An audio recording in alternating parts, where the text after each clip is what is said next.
Along the trail, pretty much every essential was in short supply. Travelers had no regular or easy access to food, water, shelter, clothes, or medicine. And very little game could be found and killed along the trail to supplement the meager available rations. As a result, many died of starvation along the way, and even coffins for the dead weren't readily available. In addition, there was a terrible drought that same year, and the first group dispatched along the trail in August of 1838 had to return to the base camp in present-day Chattanooga, Tennessee, because the creeks and rivers were dried up. Dehydration, along with starvation, wound up killing many on the Trail of Tears. Private John Burnett remembers taking part in only one confrontation on the trail, one with a teamster who was whipping an elderly man to hurry along into a wagon. Private Burnett would later write that the sight of that old and nearly blind creature quivering under the lashes of a bullwhip was too much for him. Having reached his breaking point with the cruelty, the private started a fight with the teamster in order to defend the man, sustaining an injury to his face in the process. And Burnett's account isn't the only one of its kind. Conflicts, either with brutal teamsters or with local militias, were regular dangers to those that walked the Trail of Tears. Many accounts of the Trail of Tears include a discussion of the lack of wagon space available to the travelers. Because there weren't enough wagons, like pretty much every other necessity on the trail,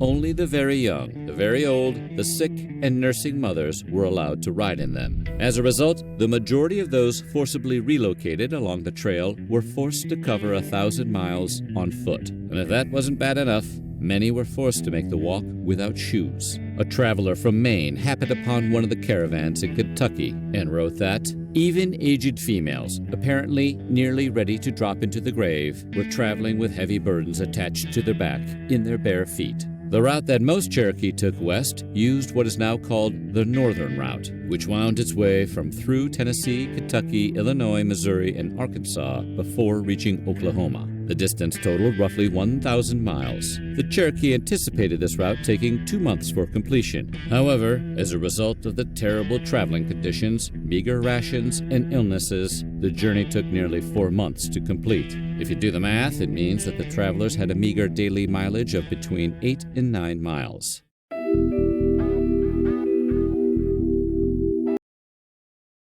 The passage of the Indian Removal Act didn't leave the Native Americans with a lot of great options. Their choices were basically to move or to stand and fight against an overwhelmingly more powerful force. Most chose to relocate, but not all. In Florida, for example, the Seminole Indians decided to go to war against the U.S. government rather than be removed from their homeland. When the U.S. Army arrived in Florida in 1835, ready to enforce the treaty requiring the Seminoles to give up their land, they were ambushed by 180 Seminole warriors. In response, the U.S. government spent over $20 million in war expenses battling the Seminoles. The war, which lasted until 1842, left more than 1,500 soldiers dead and resulted in the removal of many Seminoles. However, some Seminoles were able to remain, setting up communities deep in the Florida Everglades. Historians estimate that roughly 4,000 Cherokees died on the Trail of Tears. Some died from exposure to the elements, others from starvation, others from illness, and still others from their advanced age coupled with the brutal conditions. Because of the frigid temperatures and wintry conditions,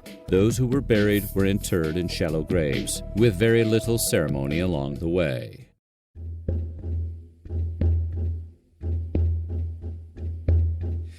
By the 1840s, tens of thousands of indigenous Americans had been forcibly relocated from their ancestral lands at the southeast to their new home across the Mississippi River, which was known as Indian Territory. At the time, the U.S. government repeatedly swore that this new location would never be encroached on by settlers. But as we know today, it did not go that way. As the United States continued to pursue its manifest destiny and expand further westward, the so-called Indian Territory got progressively smaller and smaller. Finally, on September 17, 1907, Oklahoma became the 46th U.S. state, and the Indian Territory was officially no more. The path of the Trail of Tears ran through 9 separate states: Alabama, Arkansas, Georgia, Illinois, Kentucky, Missouri, North Carolina, Oklahoma, and Tennessee.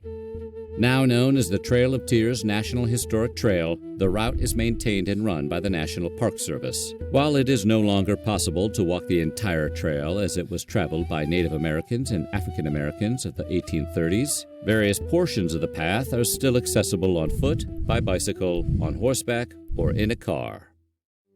So what do you think? What was the most surprising thing you learned? Let us know in the comments below, and while you're at it, check out some of these other videos from our weird history.